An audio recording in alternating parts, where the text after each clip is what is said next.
तो साल की पहली यात्रा शुरू करने हम लोग जा रहे थे। ये यूं समझिए कि शुरू करके वापस भी आ गए। लखनऊ से खाटू श्याम बाबा जी की यात्रा हम लोग कर रहे थे। गोमती नगर से हम लोगों ने बोर्ड किया था और गोमती नगर से ट्रेन हमारी चलती है।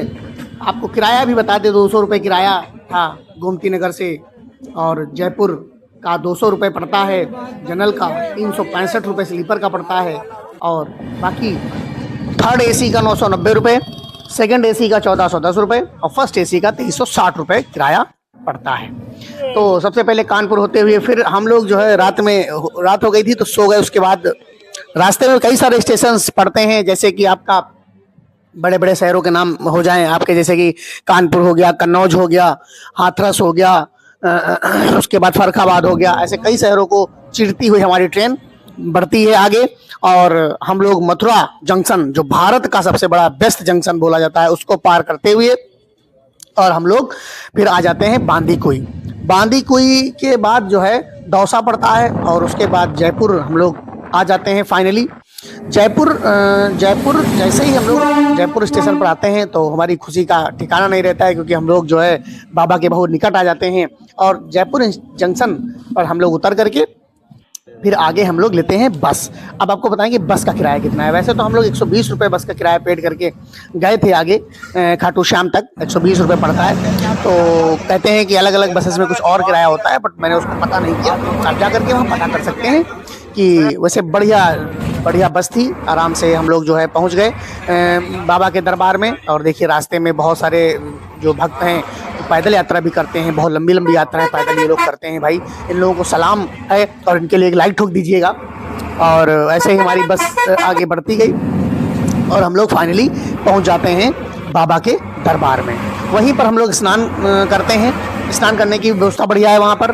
स्नान करने के भी पैसे वो लोग लेते हैं, तो है ही, मान लीजिए वो लोग भी अपना मेंटेनेंस के लिए रखते हैं। तो स्नान किया वो हम लोगों ने, कपड़े वगैरह बदले, क्लॉक रूम में सामान रख दिया, और उसके बाद हम लोग चल गए दर्शन करने के लिए। दर्शन बहुत आराम से हो गए थे। फिर हम लोगों ने देखिए थोड़ा टीका उका लगाया, बढ़िया से अपने आप को सजाया ताकि लगे कि हम लोग जो है जा रहे हैं माता के बाबा के दर्शन करने, और दर्शन बहुत आराम से हो गए। हाँ, ये है कि भीड़ बहुत थी। जैसे ही हम पहुँचे तो आरती का भी समय हो गया था, तो आरती में हम लोग वहाँ ही खड़े रहे, बाबा का भजन करते रहे, और फाइनली फिर हम लोग जो है दर्शन करके वापस आ गए। और रास्ते में आपको बता दें बहुत सुंदर सुंदर मकान, दुकान सजी हुई है, बहुत अच्छी अच्छी दुकानें हैं, बाबा की मूर्तियाँ और प्रसाद सब जगह मिलता है।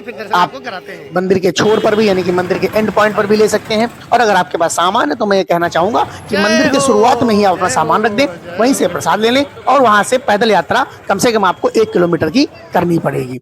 उसके बाद जैसे ही आप वहाँ 1 किलोमीटर की पद यात्रा करने के बाद आप पहुँच जाएंगे मंदिर धाम में जब आपको लाइन लगानी पड़ेगी, वहाँ व्यवस्था बहुत अच्छी है, चारों तरफ बहुत बढ़िया व्यवस्था है। और सारा जो समिति है, जो मंदिर समिति है, वो बहुत अच्छी व्यवस्था करके रखा है। वहाँ पर आराम है, कोई परेशानी नहीं है, बाधा कोई नहीं है, दर्शन करने में कोई परेशानी नहीं आती है। और भीड़ तो रहती है बाबा के दरबार में, जैसा कि जय बोलो खाटू श्याम महाराज की जय। तो इस प्रकार से हम लोग यात्रा पूरी करके वापस आ जाते हैं। दोस्तों, अगली यात्रा जैसे भी हम जाएंगे आपको बताएंगे कि हम लोग अगली यात्रा इस साल की कहाँ करेंगे, और उसका भी वीडियो आपको पूरा मिलेगा। तो हमारे चैनल को लाइक सब्सक्राइब शेयर कीजिए। और ये यात्रा आपको अगर करनी है तो कमेंट में लिखिए, मैं आपको पूरा डिटेल आपको भेज दूंगा कि कैसे यात्रा करनी है, कितनी सहज से करनी है, कितने कम पैसों में करनी है, कितनी आराम से आपको यात्रा कर सकते हैं। बहुत ही आराम से, बिना किसी ठग और बिना किसी शिकार तरीके से, मतलब जो है अच्छे से यात्रा कर सकते हैं।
को दर्शन हो गया चाहिए।